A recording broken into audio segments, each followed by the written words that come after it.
Waalaikumsalam warahmatullahi wabarakatuh. Ada yang membuka semangat itu, tapi apa daya makanya kami kesini bersama Syahid dan orang-orang. Menurut saya Ustaz, yang dua ini sedang menyempurnakan kalau tadi ada ayat yang kata yang dua dengan nas ternyata terdapat dalam surah Al-Imran ayat 140. Iya, terima kasih Bu, terima kasih Bu. Ali Imran 140 Bu ya, siap. Al-Imran 140. Kemudian yang kedua, yang menyempurnakan menjadi pasti tadi ada di dalam surah Al-Anfal ayat 17 sama surah Yasin berapa? Yasin ayat 9. 9. Ya. Ya. Pertanyaannya Ustaz, kita amati sekarang di Arab Saudi, di mana ada tempat kita yang ternyata menggunakan sistem pemerintahan monarki. Ya. Pertanyaannya, apakah ini berarti tanda-tanda kiblat kita akan hancur? Terima kasih Ustaz. Assalamualaikum warahmatullahi wabarakatuh. Assalamualaikum warahmatullahi wabarakatuh. Jadi apakah kemudian pemerintahan atau sebuah wilayah negara bangsa yang menggunakan sistem monarki, kekuasaan itu diwariskan, itu menjadi salah satu sebab negara itu akan hancur? Ya. Jawabannya bisa iya, bisa tidak. Ya. Kenapa kita sebut bisa iya? Bani Umayyah itu pelopor, artinya pionir. Pertama kali dalam sejarah Islam yang gak pernah diajarkan oleh Rasulullah SAW ternyata dilakukan oleh Muawiyah dengan mewariskan kekuasaan. Tentu dia punya alasan, karena memang situasinya saat itu bergejolak. Jadi dia berpikiran, Muawiyah ini kalau supaya nggak bergejolak, warisan ini, kekuasaan ini saya wariskan saja. Gitu. Ya, itu dia punya pertimbangan.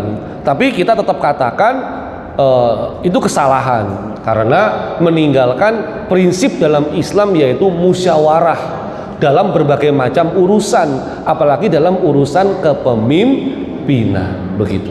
Nah, jadi karena Muawiyah itu pioner, makanya kita masukkan dalam pembahasan. Nah, sejak Muawiyah memimpin umat Islam dengan mewariskan kekuasaan, itu ditiru sama wilayah-wilayah negara-negara lain, termasuk sejak runtuhnya kekhilafahan Utsmaniyah.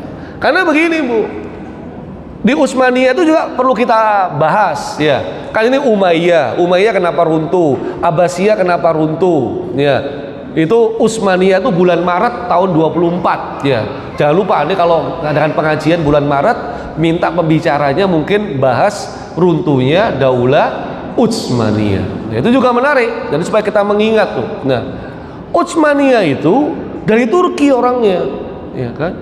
Kepemimpinan itu juga dari Turki karena kekuasaannya diwariskan. Nah, sama orang-orang Inggris itu dikompor-kompori orang Arab. Kamu kan orang Arab, keturunan Nabi. Masa kamu dipimpin sama orang Turki? Dia kan nggak ada bau-bau keturunan Nabi. Nah, akhirnya orang-orang Arab berontak dengan kekhilafahan Utsmaniyah. Yang di Utsmaniyah juga dikompor-kompori sama orang Inggris, agen Inggris Bu. Itu tercatat dalam sejarah. Kalau yang di Arab namanya itu lupa saya. Lawrence. Ya, Lawrence. Itu ada filmnya, Ibu-ibu. Ya, kalau yang di Turki itu perempuan. Ya, saya lupa namanya. Kalau perempuan itu saya nggak selalu hafal, Bu. Ya, saya hanya menghafal perempuan istri saya saja. Nah, dikompor-kompori.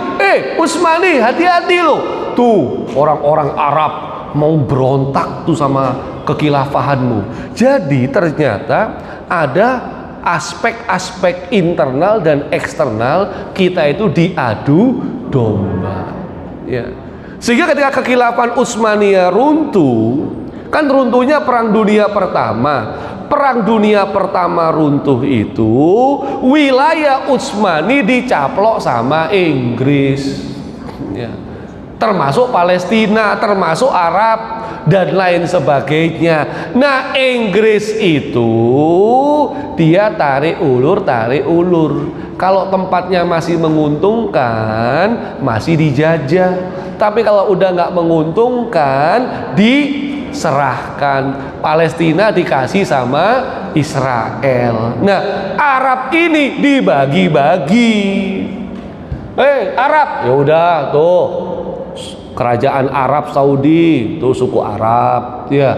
Uni Emirat Arab tuh yang pimpinan sukunya siapa tuh buat kamu. Bahrain, nah tuh. Qatar tuh juga tuh ya. Itu jadi ya. Maka nggak cuman Arab Saudi, kebanyakan negara-negara Arab menggunakan sistem monarki karena negara mereka itu merdekanya dapat dari Inggris. Ibu-ibu kalau lihat bendera negara-negara Arab mirip-mirip apa enggak? Ya, itulah. Ya, beda sama Indonesia. Kalau Indonesia kan kemerdekaannya diraih kan, ya, direbut. Kalau Malaysia itu juga dikasih sama Inggris. Ya. Jadi apakah kemudian warisan kekuasaan ini membuat mereka bisa runtuh? Tergantung. Karena sebenarnya dalam Islam itu proses pemilihan kekuasaan itu dikembalikan sesuai zaman. Ya, tapi prinsip musyawarah tetap harus ada. Ya, mau pemilihan umum kek, mau pewarisan ya, itu dikembalikan sesuai zamannya. Ya. Yang penting adalah kepemimpinannya itu harus adil, bukan dolim. Jadi walaupun rajanya itu anaknya raja sebelumnya, kalau adil nggak ada masalah. Tapi yang kenyataannya mau pemimpinnya dari pemilu kek, mau pemimpinnya dari warisan kek, kebanyakan pemimpin itu lupa berbuat adil, malah jadi dolim. Tapi secara umum memang kalau kita baca-baca hadis-hadis akhir zaman, Bu, memang iman yang akan tetap bertahan itu justru di wilayah Syam, bukan di wilayah Mekah ataupun Madinah. Kalau kita buka lagi lebih dalam, Mekah Madinah itu nanti sepi, jadi banyak kotoran hewan di situ. Ya, karena menjelang akhir zaman yang bertahan cuma Syam. Ya, jadi barometer keimanan di zaman banyak fitnah itu adalah Syam. Salah satunya yang kita lihat pejuang Palestina, masyarakat Gaza, mereka mengajari kita keteguhan, kesabaran, keimanan dan lain sebagainya dengan Al-Quran. Maka bisa kita katakan, iya, bisa hancur kalau zalim dan memang sunatullahnya menjelang hari kiamat yang tersisa cuma Syam. Apakah sekarang sudah mendekati hari kiamat? Nah, jawabannya masih wallahu a'lam. Tapi yang pasti kita memang sudah hidup di akhir zaman. Wallahu a'lam bishawab. Pun cekap. Loh, ada lagi? Loh. Ini usul bulan malam nanti monggo Ustadz Carlos Awanza yang mengisi sesi kedua. Nggak janjian ya, Bu ya? Usul. Kemudian pertanyaan ke Ustadz, ini saya mengikuti kajian-kajian. Setelah runtuh seperti itu ada sebuah hadis bahwa kita ini dijanjikan oleh Allah untuk akan bangkit. Yang saya tanyakan itu apakah sudah dekat gitu kebangkitan kita ini setelah runtuh seperti itu? Siap. Ya, terima kasih. Ya, jadi saya tidak promosi tadi ya, Bu ya. Itu saya bukan marketing ya. Tapi kalau diundang lagi ya siap-siap aja. Terima kasih. Apakah kita udah bangkit? Maka menariknya ada sebab-sebabnya. Ya. Nah, sebab-sebab kebangkitan itu faktor paling dominan adalah keimanan.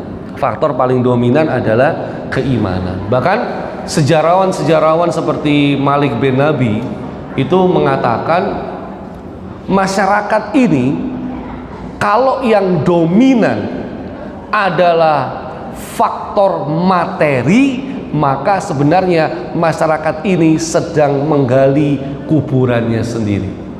Masyarakat suatu bangsa kalau yang dominan di masyarakatnya faktor logika, rasional, maka dia stagnan di tengah-tengah. Tapi masyarakat ini kalau faktor yang dominan adalah spiritual, keimanan, maka dia sedang merangkak naik menuju kejayaannya. Itu aja yang kita ukur, ya. Pimpinan ranting Aisyah tugasnya, ya, di Gunung Sari Indah ini, apakah masyarakat di Gunung Sari Indah ini yang dominan faktor spiritual, faktor rasional, atau faktor material? Ya, kalau memang masih faktor material, berarti kita masih jauh. Tapi kalau kita sedang menuju masyarakat diawali dari Gunung Sari Indah, diikuti oleh ranting-ranting yang lain, cabang-cabang Muhammadiyah yang lain, semuanya masyarakatnya dominan faktor spiritual, faktor keimanan, maka disitulah kita akan menuju kebangkitan. Maka kita bisa mengukur kita ini masih seberapa jauh.